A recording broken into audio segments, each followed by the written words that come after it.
Bonjour. Tentative d'assassinat sur sa personne, Ousmane Sonko, le leader de PASTEF, confirme et annonce une suite judiciaire internationale. Diagnostic sans complaisance des maux de la santé, les blouses blanches montent au créneau. Les journaux reçus ce jeudi à l'agence de presse sénégalaise se sont largement penchés sur ces deux sujets. L'inspecteur Sonko tient ses bourreaux. Les résultats confirment bien la tentative d'assassinat sur sa personne perpétrée par des éléments des forces de sécurité et de défense. Information à lire à la une du quotidien Le Regard. Sonko n'y est pas allé par quatre chemins.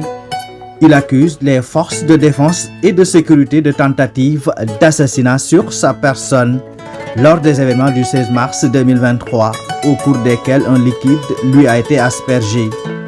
Sonko annonce la disponibilité des résultats d'analyse qui confirment bien la tentative d'assassinat sur sa personne perpétrée par les forces de défense et de sécurité selon Vox Populi.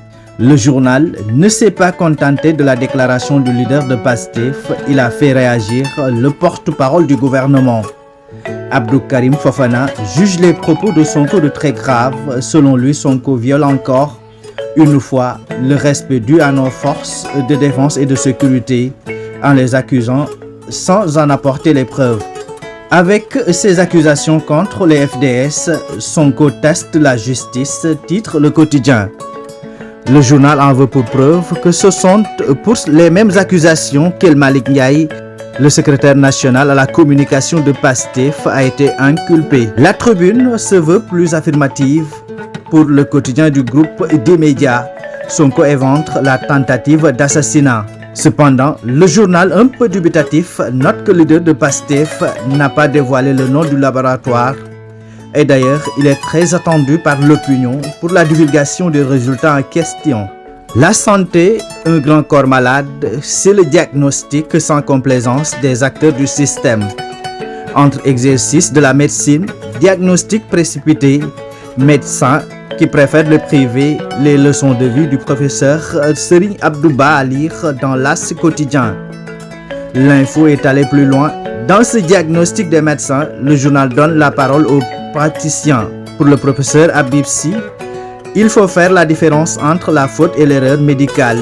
Mais aussi, il faut partager les causes et circonstances dans lesquelles arrivent ces phénomènes. Et pour le professeur Serigne Abdouba, qui revient d'ailleurs à la charge, selon lui, la médecine, ce n'est pas de la robotique, c'est plutôt l'approche, le constat, l'empathie et la sensation de l'autre. La médecine, c'est un savoir, un savoir-faire et surtout un savoir-être. Direct News est allé à la rencontre des malades et du personnel des hôpitaux de Saint-Louis et de Podor.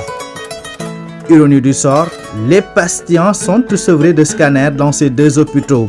Par exemple, les patients de Saint-Louis sont obligés de se rendre à l'hôpital régional de Louga pour bénéficier des services d'un scanner. Et pour Ndioum, les patients sont obligés de parcourir plus de 400 km pour se rendre à Ourossogui pour avoir accès à un scanner. Et voilà un docteur qui ne fait pas honneur à ses pairs. Sophie Gaye, la très célèbre docteur des réseaux sociaux. Elle a été interpellée par la sûreté urbaine en même temps que son assistant dans l'appartement qui lui servait de labo, selon Libération. En garde à vue, Sophie Gaye a avoué n'avoir aucun diplôme en médecine ou en pharmacie. Elle avait juste entamé une formation qu'elle n'a pas finalement continuée.